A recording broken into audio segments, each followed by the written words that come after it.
Happy New Year and welcome to another year of Managing Your Monday Blues with Olma. Yep, that's me. I hope you had a wonderful and festive holiday with family and friends as I had, even with everyone in my family not feeling well. And in fact, I'm still suffering from a severe cough that's been going on for about 6 weeks now. So excuse me if I have to cough at some point and my throat is still sore, so my voice is a little But, well, it's the season, and I know many of you are down with the flu or milder cough and cold. Just make sure you drink lots of fluids and get plenty of rest. So, for today's topic, it's an interview I did with a millennial a few months ago on his journey from college graduation to where he is now and lessons learned along the way. I've been waiting for an appropriate time to post this video, and what better time than the start of a new year, right? Again, I'm here to help in whatever way I can. As a total wellness coach and business consultant, I invite everyone to take advantage of my complimentary discovery session to find out how I can help you. You can find my contact information at the end of this video. Let's journey through 2024 together and learn from each other. Take care all and see you next Monday.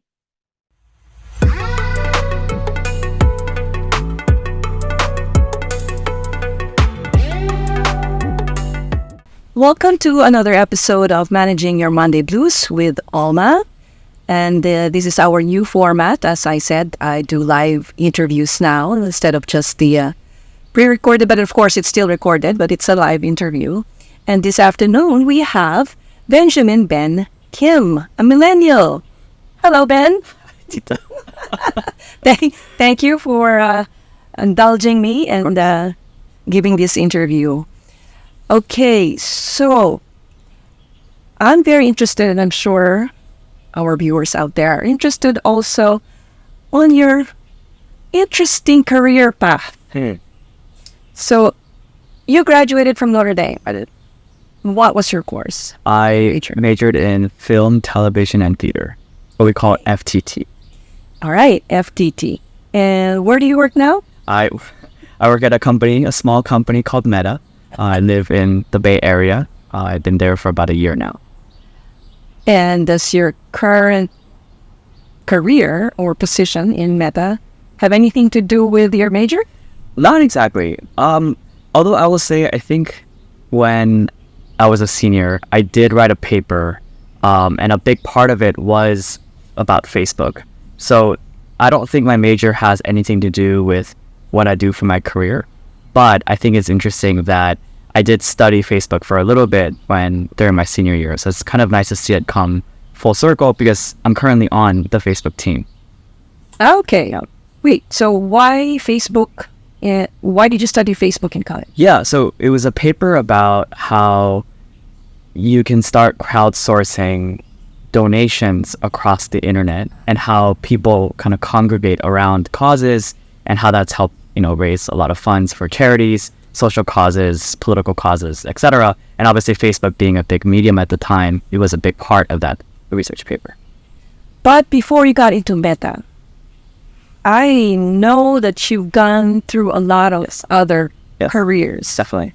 So can you expound on that? Sure. So after Notre Dame, I think I worked at around maybe like 8 to 10 companies. I think primarily because, I've known for a while, even since I was in high school, that I wanted to be in the startup industry. And startups are not necessarily, back then wasn't as easy to get into as it is kind of now. And so as I was getting started, I had to work, several different jobs across several different functions before I kind of got my foot settled.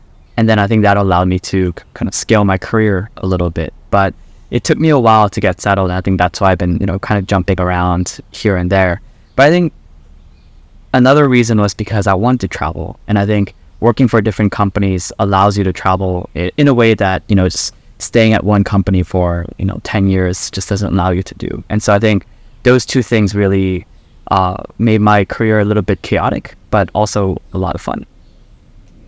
All right. So, not mentioning any companies, what were the actual positions that you had? Yeah. So I think this is interesting because I feel like a lot of people can relate to the stories that, I'm currently a product manager at Meta, but I didn't start my career as a product manager. I think when I got out of college, I really wasn't sure as to what skill or what area that I felt that I was really strong in, that I felt I really enjoyed. And so I bounced around multiple different positions. Like, I was a marketer, I was a blog writer, I was a designer, I was a researcher, I was a whole bunch of other things before I settled into this current role called product management. And so I would say, probably 4 or 5 or 6 different jobs before I currently settled for this one.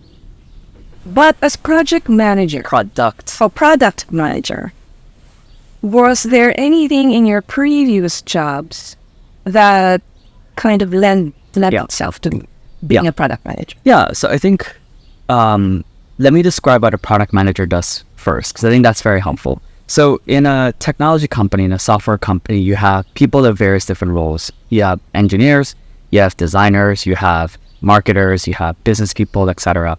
And the product manager's primary role is to ensure that whatever the team is working on, it's the most pressing problem, or it's the most important thing for the team to work on. Because otherwise the team can focus on doing a gazillion other things. So the product manager helps to align the team on what's the most important problem to fix.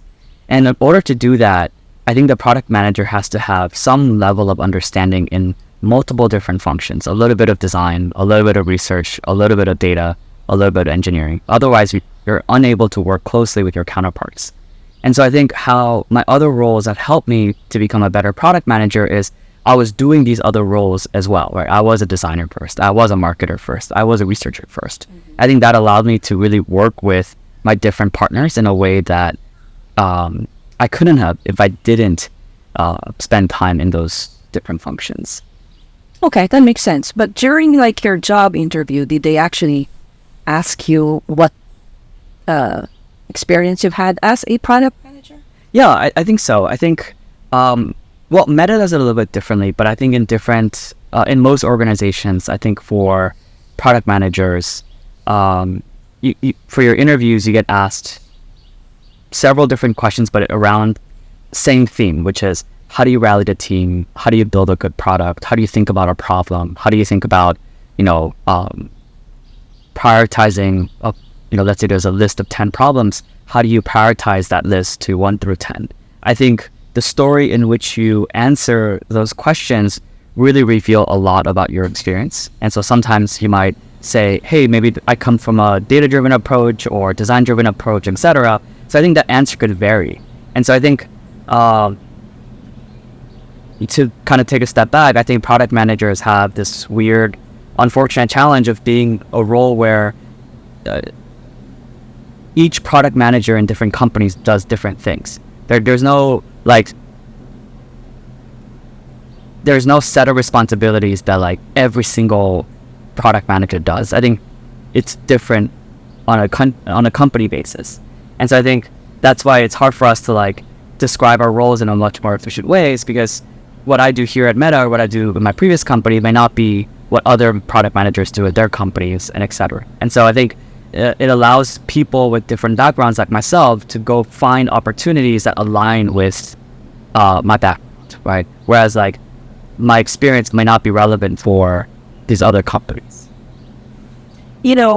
Back in my time when I was looking for a job, people's advice were stay at the job for X number of years. Yeah. Or you can't leave. You can't go job position hopping or job hopping, because employers would not like that. So with your experience going through all these companies, was that any detriment or problem? I think you alluded to this earlier, which is, it's not like I'm very old, but for the past 8-10 years, I think the longest I've ever stayed with a company was about a year and a half. And so anywhere from like a year and a half, and I would move on to the next opportunity. I haven't, to be honest with you, like I haven't found it to be a detriment yet, because I think I've done a good job of finding opportunities where I felt my skills were needed. And in those situations, I think a lot of people are willing to overlook some of the more traditional ways of looking at a candidate, right? Has this person been here for 5 years or 6 years, etc.? Do I think I can continue this pattern and not face some repercussions in the future? No, I actually feel like I'm at a point where longevity will be of help, right? But I think as you are starting out your career and trying to scale your career, I do think it makes more sense to bounce around more often, because you have to be in a position where you are seeking, like, you are having to like stretch your skill set, stretch your opportunities, stretch what you can do. And oftentimes you don't find that in your current organization. And so I think you can only get that by changing different companies or by changing departments. And I think I would encourage more people to do so if it makes sense for their career. I think for me, as someone in tech, as someone in startups, I do think it makes a lot more sense for my career rather than someone from a different field, which it may not make sense. They might value, a longevity a lot more than tech and startups do. Yeah. And also the side benefit of that is, I think there was a study in the Wall Street Journal where I think they found that changing jobs is the fastest way to get higher pay. I think the average is about 25% increase in pay every time you change jobs. And so, which is a lot more than what you would get if you stayed at your current company. So I think if, trying to acquire as much salary as possible is another goal that you may have, I do think that is a little bit better than trying to get raises at your current opportunity. So I think there's a lot of benefits to doing what I've done, kind of transitioning to different companies, once every year and a half, 2 years, etc. But I can also see there's a lot of downsides to that as well. So you're saying that, I can understand the advantage from your point of view, the way you said it. But as millennials, they have this, as many of our viewers know, they have this reputation for being too, how do you say this? Not satisfied, easily bored, and then that's why they keep job hopping. Yeah. Does that have anything to do with? Gosh, I didn't know it was going to be a millennial attack podcast here. Wow. Now I feel like I'm on the spot. I can see that. I think there's a few. I think it's always about pros and cons, right? Like, I'm not suggesting that what I've done is 100% the best thing, great, etc. But I do think it made sense for me. I think I personally had different goals, right? My goal was, as I'm sure I told you a few times, but I think for the sake of your millennial hating audience,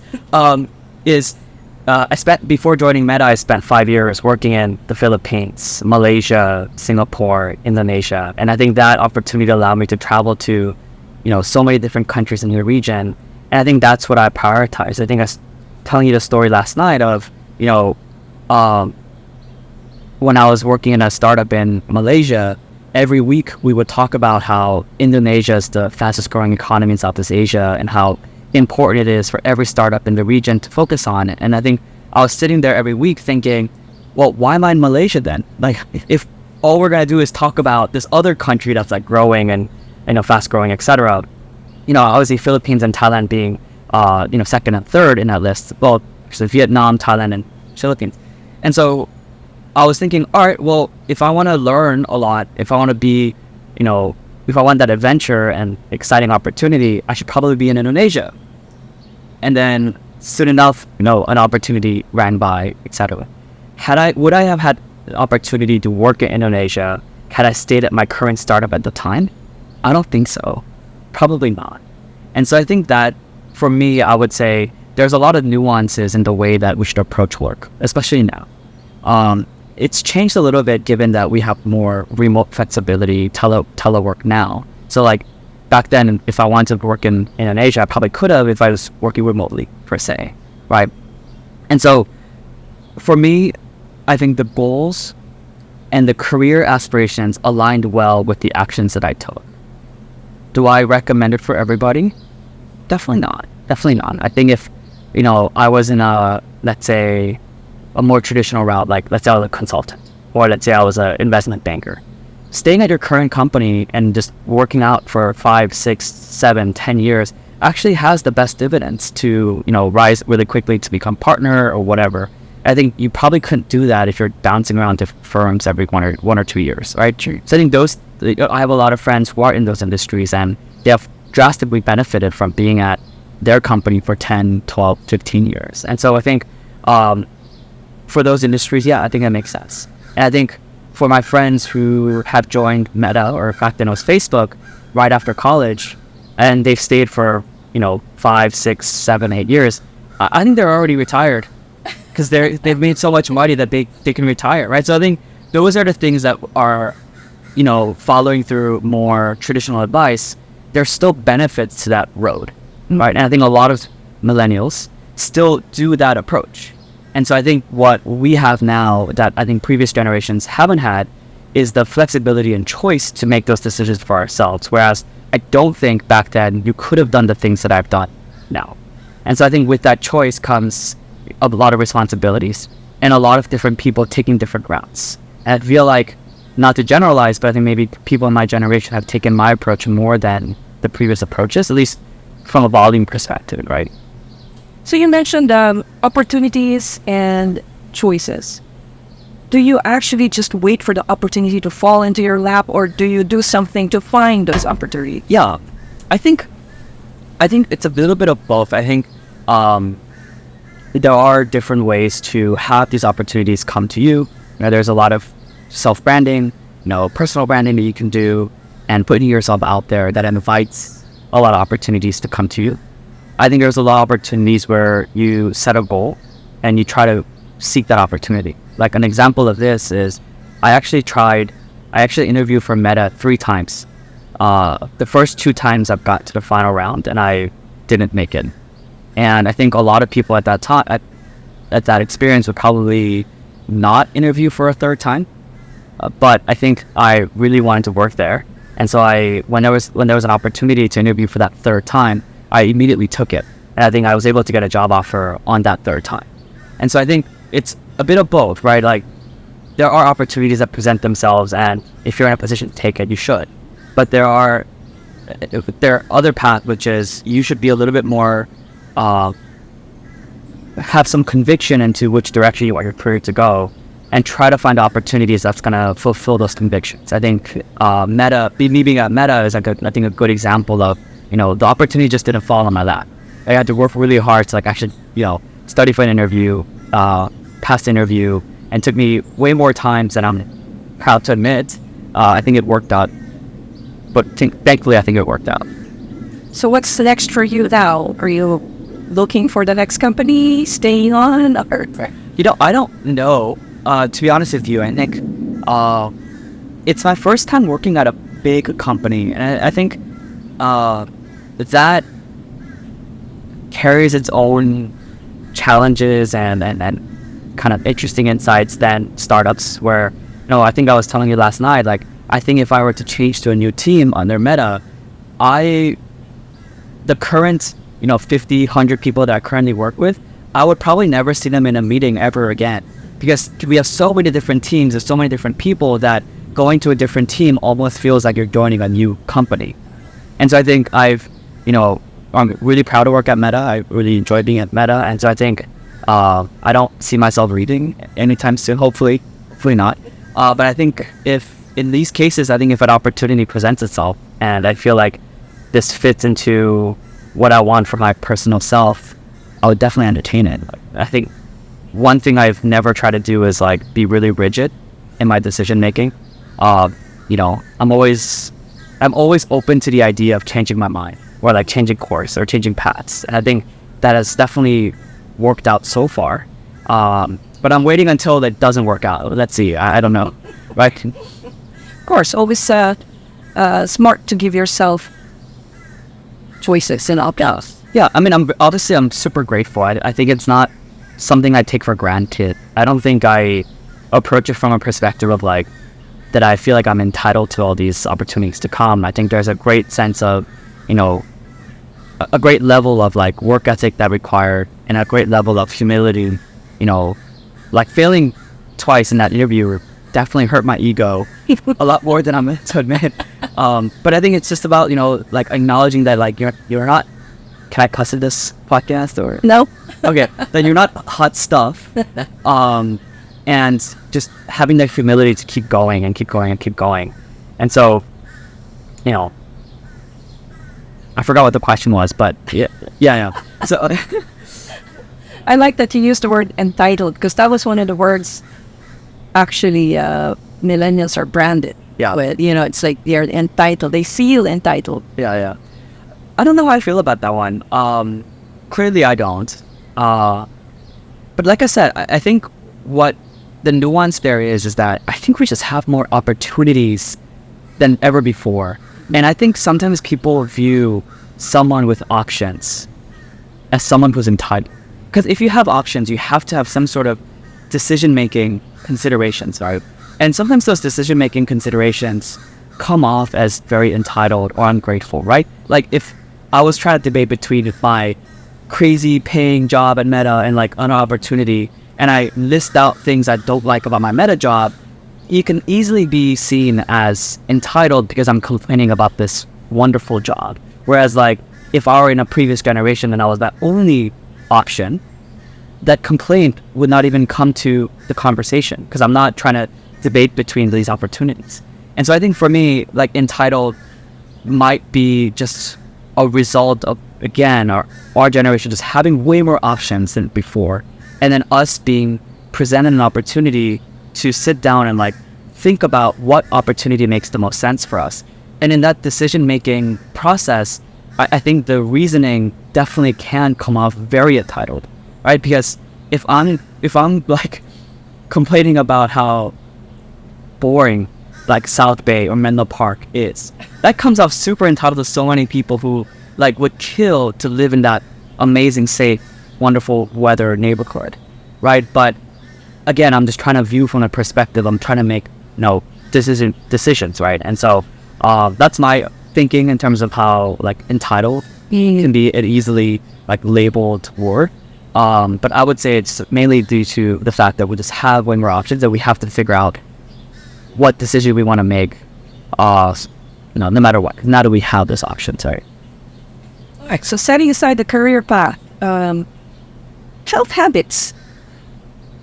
What are your health habits? Food, exercise. Yeah. What do you do? Going back to your entitled comment, I think one of the things I'm struggling with a little bit is I think Meta, a wonderful company, I love working there. One of the best benefits is that, we do get free breakfast, lunch, and dinner. Oh my gosh, I didn't know that. Yeah, we do. And it's great. And the food's great. The staff there is just wonderful. And, I definitely have gained like 15 pounds working from Meta. And so I'm trying to like dial that back a little bit because it's so easy because you have, a lot of snacks, a lot of great food, as much coffee as you want. And I think those yield to really bad health decisions. I think there's a few things that I have always tried to maintain that, as I get older, I try to make it like even more present. Like, I think Christoph knows, like, ever since college, I try to wake up every day at 5, because I just like waking up early. I just try to get as much things done as possible in the mornings. I try to work out every day in the morning. Try not to eat too much junk food. I don't really do dessert anymore. What other health stuff?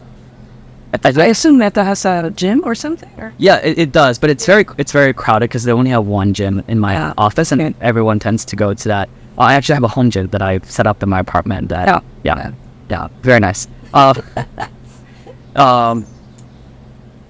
think also one thing about Meta that I'm learning now, and I think this is the cons of.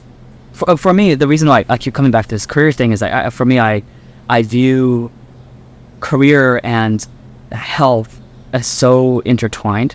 I find that one really affects the other. And if you have one poor one, like if one lever is really poor, it tends to affect the other one just as much. True as well, right? Yes. And I didn't realize just how overworked I was when I was working at startups, and how and the negative health ramifications from that. I think Meta does a really good job of encouraging all of us to really work really hard, but also take care of ourselves. They provide free mental health services. They have gym. They have healthy foods, which I should choose to eat that more often. And just the culture is that, you know, we're not trying to burn ourselves out, right? We're all trying to play the long game. Where, you know, one of the reasons why I think I've lasted just 1.5 years at my previous companies is honestly that I felt burnt out at the end. I gave it my complete best, worked really late, started really early, you know, barely had time to eat right, barely worked out. And at the, 18th month mark, I felt super burned out to like work, to work out, etc. And I think that's also a contributing factor to why I left these companies. But at Meta, I think I have been able to find a lot more balance and a lot more considerations for health than I had before. On that same train of thought, what are your stress relievers? Honestly, like a weekend where I don't do anything. Like I often find that sometimes some Saturdays I don't make plans. And quite frankly, like I don't say a word at all, right? Which is crazy because, I mean, you live with your family and you have to talk to them. I live alone in Menlo Park, and oftentimes there'd be a Saturday where I don't say anything all day, and I would only have to say something if I were to like a grocery store and I was like, thank you or whatever. Mm. And I find that really helps me unwind a lot. I travel more than I used to before here in DC, and I think traveling does help me kind of get my energy back, even though it is exhausting. But yeah, I mean, I find that my stress relievers are not doing something. I feel like it's just doing nothing. Okay. Yeah. I mean, that makes sense too. But so aside from traveling, do you have any other hobbies or sports? I read a lot. I try to audiobooks, learning languages, trying to get better at my Korean, trying to learn some Spanish because I have a big Latin American trip coming up. So I find that to be a lot of fun. Seeing friends, obviously it's the best stress reliever. Working out. But that's about it, honestly. I find that if you work for startups and you've led the whole kind of unstable life that I've had for the past 6-7 years, you rarely find time to have hobbies. And I think the hobbies I used to have a lot and they just kind of fell off one by one. And now I'm trying to like kind of bring it back to my life a little bit. But yeah, it's not always like flowers, that kind of life that I wasn't leading for a while, right? All right, winding up. What final word of advice can you give to our viewers who might want to follow the same career path as you? Yeah. The millennial hater audio. The older generations learn something from the millennials. You never know. Okay. Advice.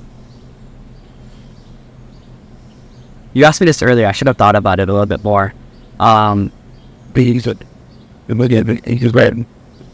find that there's a few, I wouldn't say quotes, but a few like lessons that I find to be very, very true.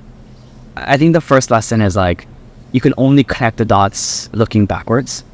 And it's like a Steve Jobs Stanford commencement speech kind of situation. It's like, I think as I was going through, like it would be a lie if I were to say that I would have been that I planned to be in this situation 8 years ago, right? Because I think I've surpassed a lot of the goals that I had for myself in the best way possible. And I don't think I could have planned it to the way that it happened. Like I didn't think I'd be like traveling across Southeast Asia, working in like Jakarta for 2 years or working in Malaysia and all these memories. I find them to be I feel so grateful to have them, and I cherish them quite a bit. And I don't think I could have planned all that out. I think how these lessons and the growth and skills that I've developed and trying to put it all together, you could only do that by like looking backwards. And I think the reason I shared that story is that I find that a lot of times people want to plan everything. I think they want to have a 5-year plan, a 10-year plan, or like, I want to do this by this age, this by this age, this by this age. And I find that to be rarely ever true. Like, I think it's a good idea to have a loose plan, a loose guideline of like, oh, I want to do X. I want to travel the world. I want to see the world. I want to work for a big company or whatever. I think those are all fine. But I find that people sometimes get too rigid in how they want to think about the future. And I find that never turns out to be the way that I had hoped and how I, imagined to go. So I think that's number one, is like not over plan and try to over schedule things. And like, just like, because you'll look back and everything will make sense and you'll be super grateful for it.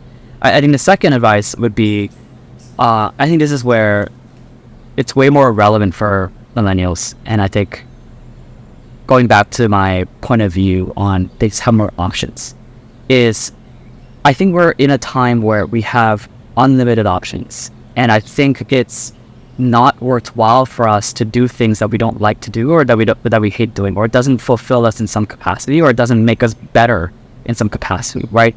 Is we might have had previous generations, we might have done X because that was the only option available for us. And whether you like it or not, too bad. It's the only option.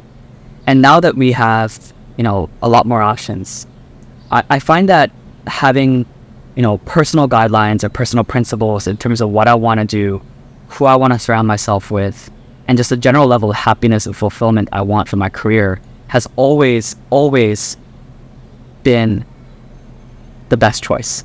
Because I rarely find myself working at a place where I hate the job, or working at a place where I hate the people. Because those are the things I don't find to be negotiables for me. And I try to find opportunities to surround myself in that environment.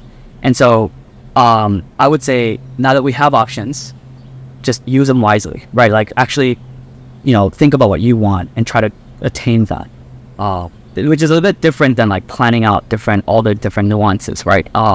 So like, if you're in a job, or if you're in a situation where you don't like the people, or you don't like the job, or you don't like just being there, I think we're ungrateful to be living in a time where I can change those things without big repercussions.